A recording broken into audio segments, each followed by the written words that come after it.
আলাইকুম বারাকাতুহু। আমি মাওলানা মুজাম্মিল হাফিজ, নোয়াখালী সদর থানার অন্তর্গত বিষ্ণুগন্ধা ইউনিয়ন ৩ নম্বর ওয়ার্ডে অবস্থিত দারুস সালাম রহমানিয়া মাদ্রাসা ও পরিচালক। আলহামদুলিল্লাহ, আপনাদের সকলের সহযোগিতায় আমাদের এই তিনখানাটি খুব সুন্দরভাবে পরিচালনা হচ্ছে।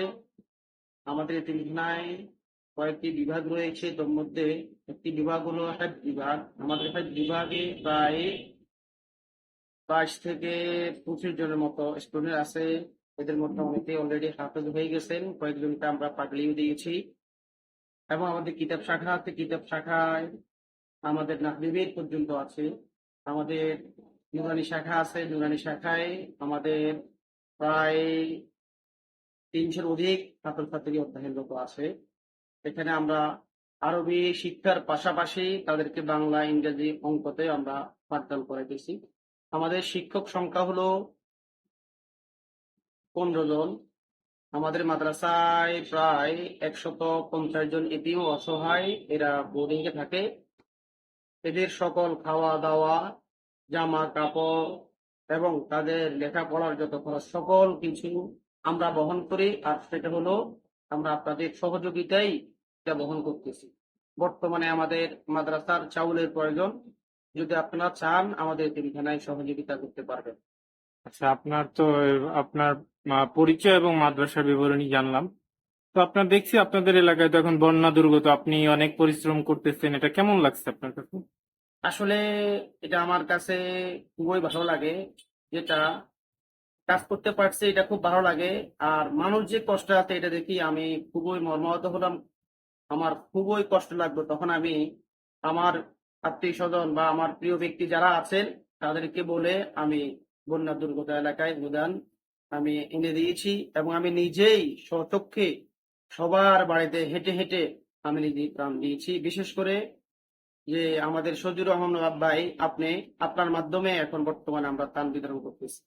আচ্ছা, আর একটা হচ্ছে যে এটার একটু সবের বিষয়টা একটু সংক্ষেপে বলেন, এটা কেমন সব পাওয়া যায় মানে? এটা তো আসলে এটা সাওয়াবের কথা তো বলে শেষ করা যাবে না।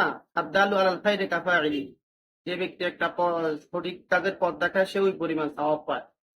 তো আপনারা টাকা পয়সা দিয়ে যে পরিমাণ সওয়াব নিতেছেন, আমি একটু পথ দেখায় আমি ওই পরিমাণ সওয়াব পাইতেছি।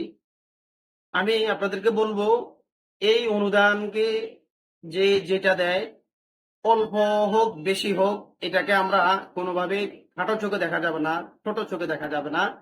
এই অনুদান এটা হতে পারে আপনার দোয়া কবুলের কারণ এবং জান্নাত লাভের কারণও হতে পারে ইনশাআল্লাহ তাআলা।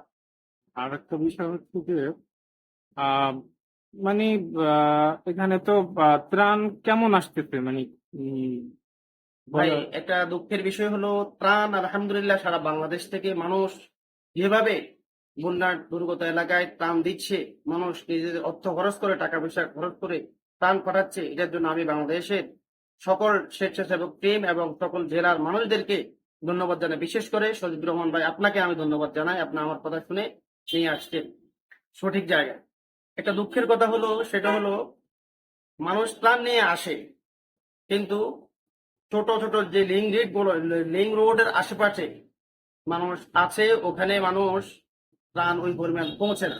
মেইন রোডের পাশে যখন মানুষ আসে ত্রাণের গাড়ি ওরা 5-7 বার করে পায়, কিন্তু ভিতরের দিকে কেউ রাস্তা দেখাই দেয় না। কিছু অসাধু লোক আছে যারা বেয়াদবিমূলক আচরণ করে, যার কারণে আমাদের অনেক স্বেচ্ছাসেবক টিমের গাড়ি ওরা ফিরে নিয়ে গেছে। এটা খুবই দুঃখের বিষয়। ঠিক আছে, এই বিষয়টা আমরা তুলে ধরবো। আর সর্বশেষ একটা প্রশ্ন, আহ যেহেতু আমারও একটা অনলাইন পেজ আছে, এখানে অনেক বেকার ছাত্রছাত্রী পড়াশোনা করে, আপনার মাদ্রাসায় আমরা দোয়া দরখাস্ত দেবা, আমিও যতটুকু পারি খেদমত করি, তো আপনি সবার জন্য একটু দোয়া করে দিবেন।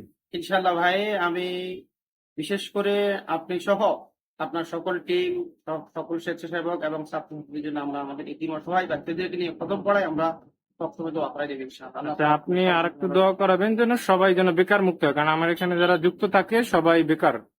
যে ইনশাআল্লাহ আমরা দোয়া করব আল্লাহ তাআলা যেন সবাইকে, আমাদের সকল ছাত্র ভাইদেরকে যারা বেকার আছে, আল্লাহ যেন তাদের ভালো মানের কাজের ব্যবস্থা করে দেন, ভালো চাকরির পায় তারা।